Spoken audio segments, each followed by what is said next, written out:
AP రాజకీయాల్లో సంచలనం సృష్టించిన రఘురామకృష్ణరాజు కస్టడీ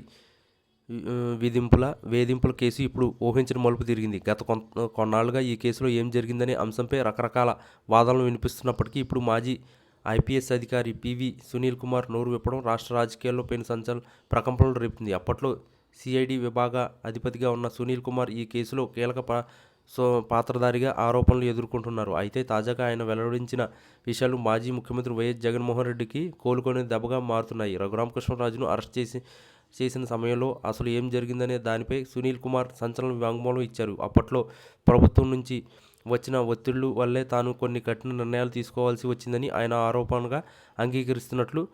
పరోక్షంగా అంగీకరిస్తున్నట్లు వార్తలు వస్తున్నాయి. ముఖ్యంగా రఘురామకృష్ణరాజును శారీరకంగా హింసించాలనే ఆదేశాలు పై స్థాయి నుంచి వచ్చాయని ఆయన వెల్లడించడం ఇప్పుడు హాట్ టాపిక్గా మారింది. ఈ కేసులో ఇప్పటి వరకు జగన్ ప్రభుత్వం రఘురామకృష్ణరాజుపై కేవలం చట్టపరమైన చర్యలు మాత్రమే తీసుకున్నామని చెబుతూనే వచ్చింది. కానీ సునీల్ కుమార్ ఇప్పుడు ఇస్తున్న వివరణ అందుకు పూర్తిగా భిన్నంగా ఉంది. ఒక పార్లమెంట్ సభ్యుడిని కస్టడీలో ఉంచి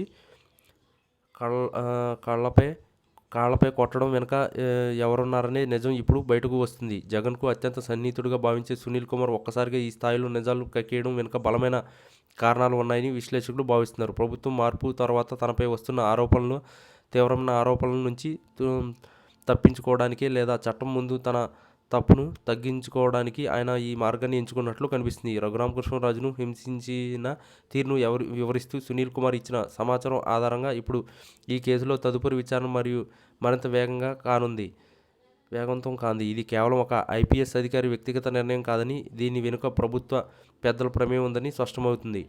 సునీల్ కుమార్ వెల్లడించిన నిజాలు జగన్ రాజకీయ భవిష్యత్తుపై తీవ్ర ప్రభావం చూపే అవకాశం ఉంది. ఒక ప్రజా ప్రతినిధి పట్ల ఇంత అమానుషంగా ప్రవర్తించడం వెనుక అసలు సూత్రధారులు ఎవరో తెలిస్తే వారు కఠిన శిక్షలు ఎదుర్కోవాల్సి ఉంటుంది. జగన్ అధికారంలో ఉన్నప్పుడు తనను వ్యతిరేకించిన వారిని అణిచివేయడానికి వ్యవస్థలను ఎలా వాడుకున్నారో చెప్పడానికి ఈ కేసు ఒక ఉదాహరణగా నిలుస్తుందని రఘురామ్ వర్గం వాదిస్తుంది. అప్పట్లో రఘురామ్ కాళ్లపై గాయాలు ఫోటోలు సోషల్ మీడియాలో వైరల్ అయినప్పుడు అవి ఫేక్ అని ప్రభుత్వం బకాయించింది. కానీ ఇప్పుడు సునీల్ కుమార్ వాంగ్మూలంతో ఆ గాయాలు నిజమేనని, పైగా అవి ప్రభుత్వ ఆదేశాల మేరకే జరిగాయని అర్థమవుతుంది. ఈ పరిణామం జగన్కు పెద్ద షాక్ అనే చెప్పాలి.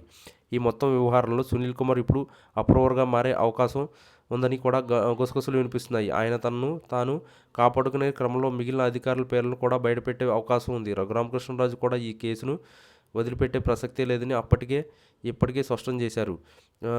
బాధ్యులైన ప్రతి ఒక్కరిని జైలుకు పంపుతానని ఆయన శపథం చేశారు. సునీల్ కుమార్ ఇచ్చిన ఈ తాజా ట్వీట్తో ఈ కేసు ఇప్పుడు క్లైమాక్స్కు చేరుకుంది. అధికార యంత్రాంగాన్ని తమ స్వార్థం కోసం వాడుకుంటే భవిష్యత్తులో ఫలితాలు ఎంత తీవ్రంగా ఉంటాయో ఈ ఘటన నిరూపిస్తుంది.